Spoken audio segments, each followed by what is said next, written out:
Welcome to રસોઈ ગુજરાતની હું છું શ્વેતા મોદી અને આજે આપણે બનાવીશું ઝારાના ઉપયોગ કર્યા વગર બુંદીના લાડુ, તે પણ એકદમ સરળ રીતે અને કંઈક ટિપ્સ સાથે અને નવી ટ્રીક સાથે બનાવીશું, જેથી કરી તમારા લાડુ અંદરથી એકદમ જ્યુસી અને દેખાવમાં ખૂબ જ સારા અને બજારમાં મળે તેવા જ પરફેક્ટ એકદમ બનશે।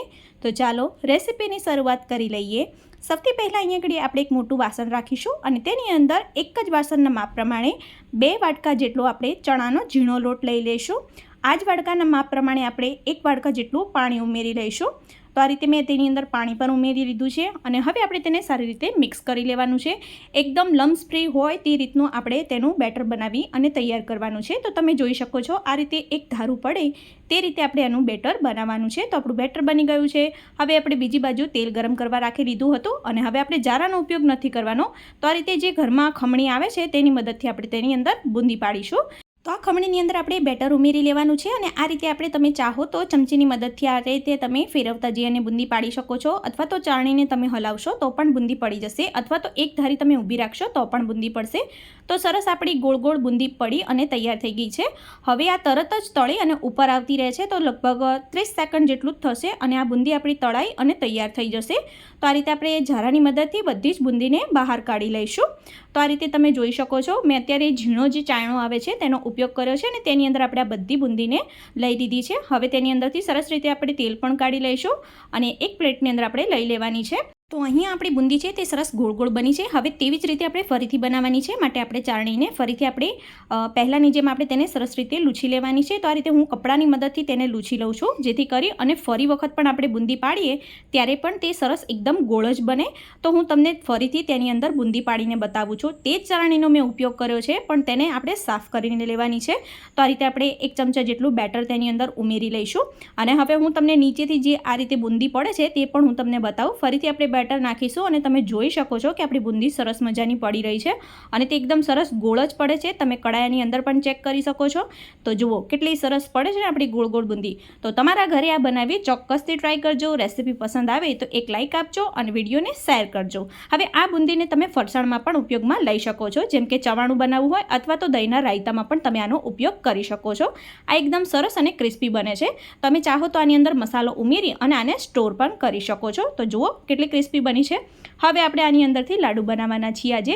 તો અહીંયા આપણે એક મિક્સર જાર લઈ લેશું અને તેની અંદર આપણે આ બુંદીને ઉમેરી લેવાની છે અને તેને સરસ રીતે આપણે ગ્રાઇન્ડ કરવાની છે, પણ પલ્સના મોડ ઉપર આપણે તેને ગ્રાઇન્ડ કરી લઈશું। તો અધકચરું આપણે વાટવાનું છે। હવે આપણે આ રીતે એક પ્લેટની અંદર કાઢી લઈશું। તો મેં બધી જ બુંદીને આ રીતે દળી દીધી છે। તો હવે તેમાંથી આપણે લાડુ બનાવીશું। કેટલાક લોકો આને બુંદીના લાડુ કહે છે, તો કેટલાક લોકો આને મોતીચૂરના લાડુ પણ કહે છે। હવે આપણે બીજી બાજુ એક કઢાઈ રાખી લઈશું અને તેની અંદર તે જ વાસણના માપ પ્રમાણે આપણે 1.5 વાટકો જેટલી ખાંડ ઉમેરી લેવાની છે અને તેની સાથે જ 1 વાટકો જેટલું પાણી ઉમેરવાનું છે। આની આપણે ચાસણી નથી બનાવવાની, જસ્ટ આપણે મધ જેવું મેલ્ટેડ થાય ત્યાં સુધી આપણે તેને કેરેમલાઇઝ કરવાનું છે। હવે તેની અંદર આપણે કેસરી કલરનો ફૂડ કલર ઉમેરી લેવાનો છે। હવે તેને આપણે ગેસ ઉપર ચડાવી લઈશું અને જ્યાં સુધી આ મધ જેવું થાય છે ત્યાં સુધી તેને આપણે ઉકાળવાનું છે। તો સરસ આપણું સ્ટીકી મધ જેવું તૈયાર થઈ ગયું છે।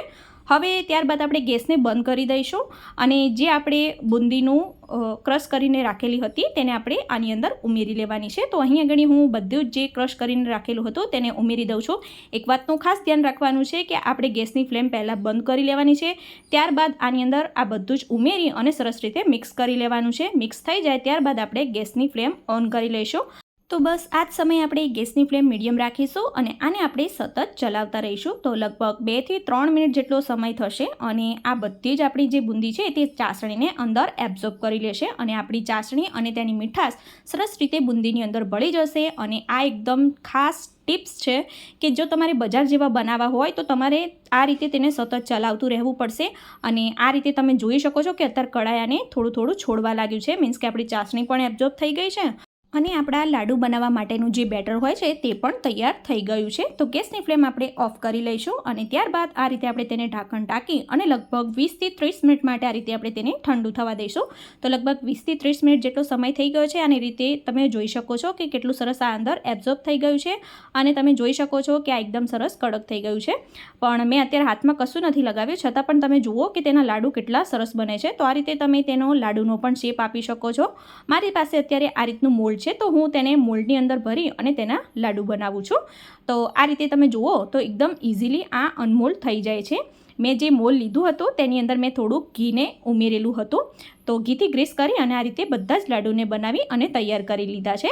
તો તૈયાર છે આપણા બુંદીના લાડુ. આજની રેસીપી તમને કેવી લાગી તે તમે મને ચોક્કસથી જણાવજો.